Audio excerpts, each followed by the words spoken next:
What is the difference between a fractional CMO and a marketing agency? What's up, blue collar business owner? Welcome back to the Blue Collar Prosperity Podcast. I'm your host, Paul Maskill, where we focus on helping guide you to have a prosperous business. Today we have with us Brennen Smith. Brennen is a revenue-driven fractional CMO who helps $2 to $20 million home service companies turn marketing into a scalable revenue engine. After running his own agency for 10 years, Brennen now helps the trades generate more leads, close more jobs, and lower customer acquisition costs without the overhead of a full-time CMO. He's on a mission to help business owners stop guessing and start growing with marketing that aligns to sales, operations, and customer service for long-term profit. So that is Brennen Smith. Welcome, Brennen. Thank you so much for being here. What's going on today? Thanks so much for having me, Paul. Appreciate it. I'm excited to talk some shop. Awesome. Definitely excited as well. A lot of the things in your intro align with what I do as a fractional CFO because we love lowering cost and building the bottom line, increasing profit margin, and running a business that is more predictable from a revenue standpoint. So we alluded to it a little bit in your intro, but give our listeners just a little bit of insight into your journey and how you got to where you are today. Yeah, so my dad was a contractor, and just growing up, he could build a house from the ground, and just seeing him struggle, led me obviously not to go down that path. And so I went to college. From there, I kind of figured out that I had a passion for marketing, communication. And I also played D1 soccer at App State. And so it was very competitive. And I think business is the ultimate competitive sport. So that led me to start an agency, doing websites and marketing. And from there, I was working with all kinds of businesses, software, retail, franchise, mom and pop shops, and some home services. And so this is really my passion. I love this industry. And really what took me from changing, I have a partner that's running the business now, the marketing agency side. And I wanted to go a little bit farther than just, generating leads. I wanted to be able to get in there and work on the systems that actually generate revenue beyond just making the phone ring. So there's a lot of things that happen after the fact. So I wanted to go a little bit deeper and be able to just spend more time with clients. Customer acquisition is, incredibly important. Lead gen is incredibly important. It's very difficult. But there's also so many other steps that come after that. And so I wanted to be able to go deeper and help home service businesses. And the biggest thing is, home services is so essential. Like if you got software and these other, they're helpful, but they're not necessarily essential. If someone's AC goes out, they have to get it done. And the biggest thing is a lot of the owners that I talk to, they're great technicians, they're great people person, but they don't really understand business, and they definitely don't understand marketing and generating money and the different levers that you have to pull. And so I feel like this is the industry that I can make the most impact on. So this is kind of why I'm diving headfirst into the trades. Awesome. So you still have your marketing agency, somebody else is running it, but now as a fractional CMO, it really gives you more time to really get kind of into the next level with these businesses to really put together the entire strategy, maybe similar to what we said in your intro of not just marketing, but aligning that with the sales and making sure our sales process and call booking rate and all that's dialed in, and then operations to deliver it, and then customer service to make sure that these people are happy and they're repeat customers. Is that more or less the difference in what you're focusing on versus a traditional agency? Yeah, exactly. I mean, you can generate leads for customers, and sometimes they might complain about the quality, or they do tend to get on this obsession about, more leads, but they're not listening. They might not even be tracking the calls. And if they are, they're probably not even listening to the recordings, and they don't know how their CSRs are interacting. And so just seeing the fact that I felt like there's so much money being lost, and like this just misunderstanding about how you actually take someone from a click to a job to a repeat customer. And like, it's just, there's a total focus on chasing new leads. So I wanted to go beyond that. And not just digital, right? There's also the whole traditional side, which I think there's so much opportunity there, and with just some good old fashioned hustle, and stuff that you've got to do in the community and traditionally as well to really make a name for yourself. So I wanted to be able to help pull all those pieces together and really, drive the business towards, long-term goals and long-term revenue and profit. So I'm really enjoying just being able to look at the different parts of the business and figure out how do we actually improve it and make a little bit more money here and there. And all that together adds up big over time. Yeah, no, it definitely adds up when we can improve our call booking rate a little bit, or improve our closing rate a little bit, or improve our average ticket a little bit, or decrease the amount of time in between, our customer using us this time and the next time.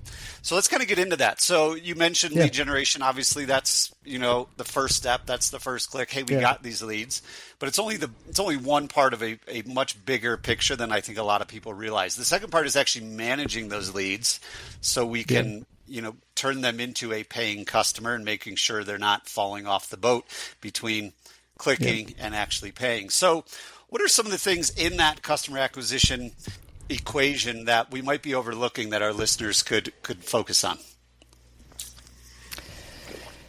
I think, one of the first thing is like getting the phone to ring. But a big part that I think a lot of people are overlooking is there's a lot of businesses that, they could be still at 5, 6, 7 million, but they're not tracking the calls. They're not recording the calls.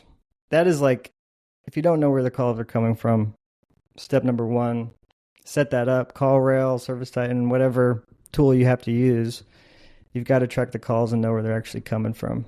So that's a big part. Second part is they're not listening to the recordings if they are tracking. They don't necessarily know that some of their CSRs are being rude, or they're just kind of they're not really asking a lot of questions. They're just trying to intake, and they're not really, being empathetic or whatever it is.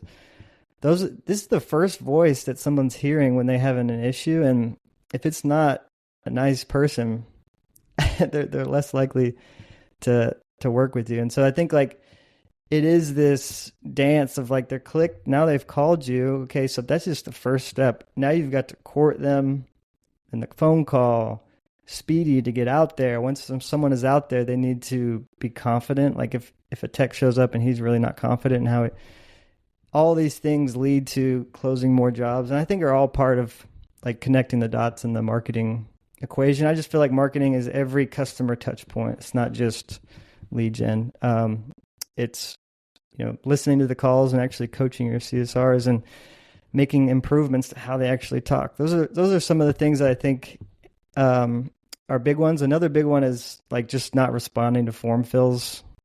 People fill out a form, they get called back 5 hours later or the next day or something like that. Those people are gone. So something that I'm always trying to implement in business is how do we set up like a speed to lead system that we can actually track. Ultimately, I want those people to be called back within a minute. If you miss a call, they're called back within a minute. Because the chances of you converting those, if you do call back within a minute, have skyrocketed now like 400%. And every 5 minutes, every 30 minutes, every hour, you're losing a chance to actually close that client. And really, it speaks to the credibility and building trust. Like if someone calls, you miss it or something like that, for some reason the call dropped, whatever, you call back, or you fill out a form and you get a call pretty quick, like immediately pretty much. It makes a person feel like this business really knows what they're doing. They're really on top of it. They're already showing that I can trust them. People are very worried about, how they have no clue what's going on in the home. They don't understand HVAC stuff, AC stuff. So there is a lot of fear, and you've got to, quelch those fears with a lot of trust building at the front end. Yeah, I think for everyone out there listening, Brennen just dropped a whole bunch of phenomenal insight that you guys could literally implement probably by the end of today, depending on when you're listening to this.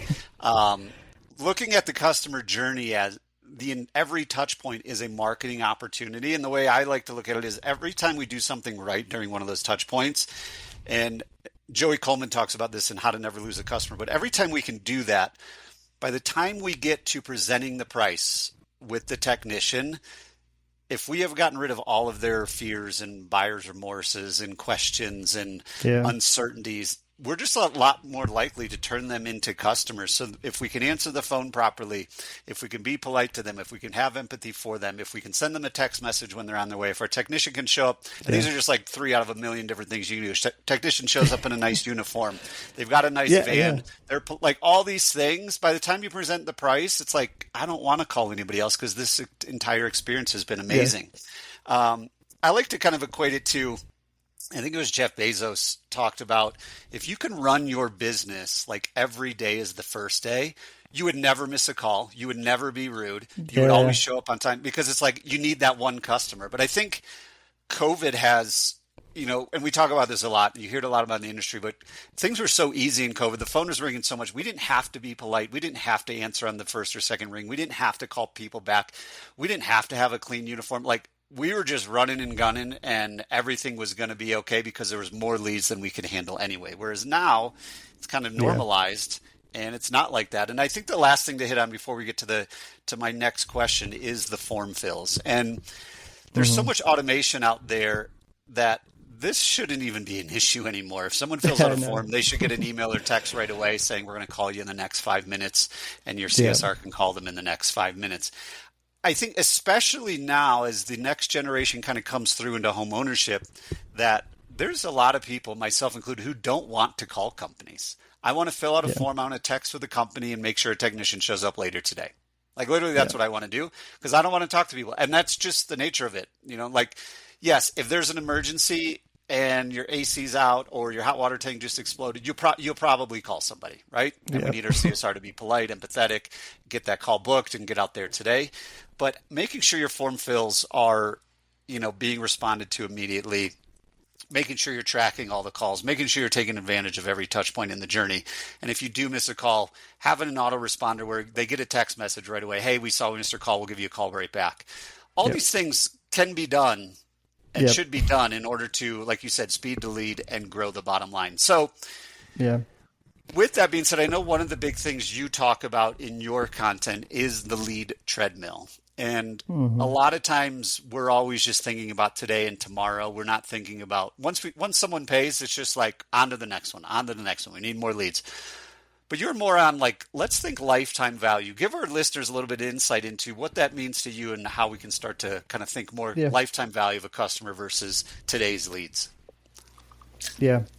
I think because a lot of what we're doing, a lot of the trades, right, it's all emergency. And so you tend to get focused like, everything's right now. The person needs it now. I need to focus on now. Everything's like, there's such a reaction going on, but you need to take a step back and actually build like a long-term plan. And so what I mean by that is, let's just say you get a $250 AC repair job, right? But you do a really good job. Now that person signs up for maintenance, right? They pay you for maintenance every month for 6 years. Then in 6 years, they call you to replace the unit. And then they're also referring their neighbors at the same time, right? So like how much money did they make you over an extended period of time? How long did they stay with you? So that $250 job initially, you treated them right. It turned into 15,000 or more over that time period. And so really being able to treat every lead like gold. And I kind of make the analogy of like, there's a lot of hunters out there always chasing new leads down, but we need to be farmers and we need to plant seeds and build like long-term relationships with people. There's only so many people in your city. So it's so much easier to get a customer and get them keep paying you than it is to acquire a new customer. New leads are expensive and your existing customers are under leveraged, and there's so much value to get in getting them to pay you more. It's so much, it's 5 to 7 times cheaper to just get them to keep paying you. But that only happens when you treat them really, really good. And so I think everyone wants the big jobs, but sometimes the small jobs lead to the big jobs. You just got to play the long game. Yeah, and it's so true. And sometimes it's hard to think about the long game because, like you said, it's like we're putting out fires every day, even if it's just the proverbial my AC's out or my hot water tank exploded or my panel main breaker tripped and I don't have electricity in my house, whatever it is, like we get so caught up in the today and solving today's problems, but when we can look at the long-term value, and I still equate this to my very first experience of owning a car. I was probably, I don't know, 17 years old, and I had to take it to the shop, and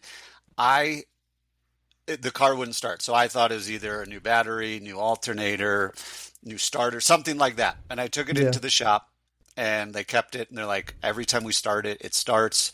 We clean up all the connections. They're like, we're going to keep it here for 3 days. And 3 days later, they call like, we can't find anything wrong with this. So come pick up your car. You don't owe us anything. To me, that was like that mechanic. I still talk to them today. They had a lifetime customer and a zillion referrals because they were upfront and honest and didn't try to sell. I would have gladly bought a battery or an alternator or a starter and not known the difference. But the fact that they were like, hey, we're going to not make a couple $100 here, but we're going to be upfront and honest. Customer for life, lifetime value through the roof. And we can do the same thing in the trades. Whether it's like you think you need a new, you think you need an AC system, and they're like, nope, it was actually just a loose connection, or oh, you're good for another like your example, you're probably good for another 5 or 6 years. Then we'll probably look to replace it. But if you get under a maintenance plan, we'll do our best to continue to maintain this thing so you can maximize the life out of it. That creates 100% trust, transparency, referrals, raving fans, all the good things. So with that being said, we know there's a lot of hidden revenue. We've kind of talked about some of the holes in the bucket of the customer journey, but in your opinion, what are some of like the biggest low-hanging fruit from a hidden revenue standpoint where we're just overseeing it, we're stepping over it because we're focused on the wrong thing? Yeah, I think the two biggest things are, if you actually listen to the calls, you'll notice like quite a few missed opportunities. So they call in for various reasons. The CSR is like, oh no, we need to talk to an engineer first, or oh no, whatever it is, right? They could just, you don't necessarily know unless you're paying attention to what they're saying. They might, for some reason, just turn them down and say, we don't do that. So there's probably some missed opportunities there, which that would affect like your booking rate. So potential jobs that could turn into appointments, they're not booking them for some reason. So you got to pay attention to that. The biggest one, hidden revenue. I mean, hidden revenue really lives in the cracks. It's the missed calls, it's the missed opportunities, and then it's the follow-up. I mean, I look in CRMs and I see millions and millions of dollars in open estimates and zero follow-up. So that's usually like a good place for me to start, is like, all right, how do we reactivate some of these? I mean, we could go all the way back. I mean, it doesn't hurt to send these people a text to say, are you still interested in a new AC? Did you ever get that? You know, some people just push decisions off. And it could be a financial thing, but you never know. And so a big thing is like, how do you reactivate the thousands of leads you already have in your CRM? Like, have you contacted them? Have you called them? Have you left a voicemail? Have you sent them an email asking if they're still in the market for whatever? Just those small things. And then having a process for like, when we send an estimate, then the next day we follow up, like, what is the system? And when do you say, okay, let's just add them to like our email newsletter. We'll keep them, nurturing there. But you need to have an actual plan, and it needs to be followed every single time for, I'd say, a couple weeks. There's calls involved, there's texts going, there's emails, all that activity needs to be tracked so you know how many times they're followed up with. But some people are they're getting quotes, they're overwhelmed. Something else could come up in their life. I'll give you an example of something that happened to me. We had some drainage issues in our backyard. We had 3 different companies come out. All of them proposed something completely different. We ended up just doing our own thing. There was one company that followed up from their quote. One. And that was like 45 days later. And this is so common. Like, if you can start to fix that, like, you'll stand out, because everyone else is, even big companies that I look in and I talk to, like, it could be at 7 million, it could be at 10 million. There's always room to improve the follow-up. Yeah, and I think it's notorious in the home service, home improvement world to begin with, of like, oh, here's your quote, on to the next one. Yeah. Call me if you want to do it. Otherwise, and we, like you said, we don't have a repeatable system. of the technician gets it for a couple days, and then if they don't follow up, then it goes to inside sales, and then they're going to get text messages and emails reminding them. Because like you said, sometimes people just need a reminder. And even in your example, if you have drainage issues, probably they're gone within like 4 days. So then you're like, oh, I guess I'll just kind of put that off. And then they follow back up 45 days, and like they happen to follow up when it's raining and your backyard's pretty wet. You're like, yeah, we should probably move forward with this. And you're the only one that wanted our business. So here you go. But some other great takeaways for the listeners out there. And I know we mentioned it earlier of we need to be recording the calls, tracking the calls, coaching on the calls as well. I know a lot of people say, well, I don't have Service Titan, so I don't know how to do that. And you mentioned CallRail. CallRail is phenomenal. That if you don't have Service Titan integrated with your phones and all that, you can use something like CallRail. And then another thing that you mentioned that everybody out there should be doing is staying in, regular communication, staying top of mind with your entire database, sending a monthly newsletter, sending a seasonal text message of, if you're running a drainage company, hey, rainy season's coming. If you want to get ahead of the game and get your backyard drainage fixed now, let's do it. So it's really just reminding people and providing value. And so many times people are grateful for that. They're grateful, like, oh man, thank you so much for the reminder. I've been wanting to get that done. Let's go ahead and do it. My wife's been bugging the crap out of me, or whatever it might be. And I think what kind of to wrap this part of the conversation up, one of the things that when I owned a home service company that really made it eye-opening for us to like really, really cherish and be grateful for every lead and trying to make the most of every lead is if you do the math, just kind of working backwards of what's your average ticket, what's your closing rate in the field, what's your call booking rate, you'll come up with a number of what each lead is worth. And once you realize what each lead is worth and multiply by how many you're missing, then you're really going to start to get to work on like, we need to get this thing dialed in. So I would encourage anybody out there to do that basic math. Yeah, I actually built a tool, and it's on my website. And basically what you do is you put in your leads, you put in how many appointments you ran, and it's going to calculate like your booking rate, and then it's going to calculate your close rate, how many you turned into jobs. And then what you can do is see like, here's how much more money you could make based on your average ticket if you increase your booking rate by 10% or increase your close rate by 10% or increase both, right? 10% would be, big improvement. But if you increase both of those things, it is quite astonishing how much more money you could be making every single month. And that's what the big companies do. They're not doing anything secret.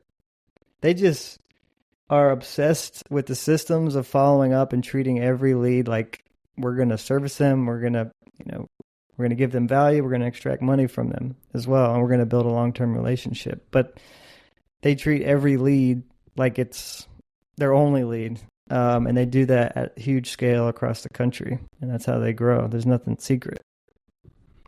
Yeah, it's funny. And whoever's listening, you probably thought that my statement was planted, but I didn't even know Brennen had this thing on his website. So go check it out. It's simple math.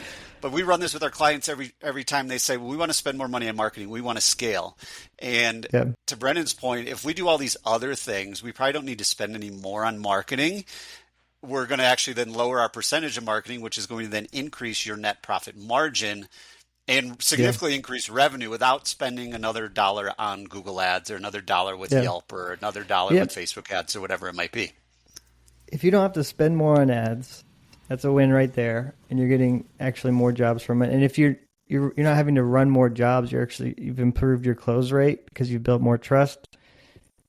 That's another win there. You're not having to run more jobs. Like both of those situations, you're just making the most out of what you've got. And that significantly impacts the business. Yeah. And I think to your point earlier of lifetime value, if we keep doing these same boring things over and over and over, the amount of revenue that we're going to bring in that we didn't have to pay another penny for because they're referrals or because they're existing customers is going to be through the roof. And you'll eventually do the math and realize like almost all of your business is coming from existing customers, whether they keep using us, their neighbors keep using us. And it's just kind of this flywheel effect of the more you can do with the leads you're getting, the less new leads we have to get. And even when we do go get new leads, even if we're spending $200 per lead, call it, that's probably 1 out of 10 that are actually new leads because the other 9 are coming from organic ways that you've done over time. And something we haven't even hit on that you had kind of alluded to is this isn't all just online digital stuff as well. There's a lot of like just old school marketing that will work forever because Yeah. a lot of times homeowners, when they need a trade, they're not going to go to Google first. They're going to go to their friends, family, and neighbors and say, hey, I know you had your HVAC worked on recently. Who was it? Did you like them? Right, before they even go to Google. So just as we start to wrap this up, what are some of those, just other easy things we can do, maybe in the more like traditional old school marketing that work to continue to drive down what we're spending on marketing? Yeah. Well, there's a huge population of like retired older people that, aren't on digital. And this kind of comes down to like, how big are you and how much are you spending on marketing? But there are situations where, being involved in the community, the little league sports, but also there's opportunity in radio, AM radio. Like there's still people that actually just listen to AM radio stuff. Not necessarily. And so there's radio, and then there's the direct mail, which there's plenty of older people that are retired. They're at home. They have more money than any other subset of population, and they have stuff that's wrong in their house, and they might not be aware of it. So direct mail. I think the thing with direct mail is like you cannot just do one thing and just think it's going to do something. You've got to hit it multiple times. You got to hit that neighborhood multiple times. And then like if you have a really nice brand and truck wrap and you're in that neighborhood, they're going to see your truck as well. So all of those things kind of play together, but I definitely think there's still a big opportunity in direct mail and even with some of the radio as well, to hit some of the older population. Love it. That's awesome, Brennen. Super appreciate it. There's been a ton of things that you guys can take away from this to start implementing in your business to drive down the cost of your marketing, increase your bottom line, and increase the top line as well. But as we start to wrap this up, Brennen, we want our listeners to take immediate action on something that we talked about today. We want them to do something within the next 24 hours so they can start to build momentum and move their business forward. Out of all the things we've talked about, or maybe something we haven't talked about, what's one thing that you would recommend they do in the next 24 hours? If you're not tracking calls, you need to get that set up. Like, take an hour. Go to CallRail if you don't have Service Titan, or if you have Jobber, if you have House Call Pro or whatever it is. If you're not tracking your calls, you can use CallRail. Set that up. Set up call for Google My Business, a website pool. If you're running other Google ads, that as well, Facebook ads, what are all the channels? Set up different tracking numbers. Set those up on your website and in various places.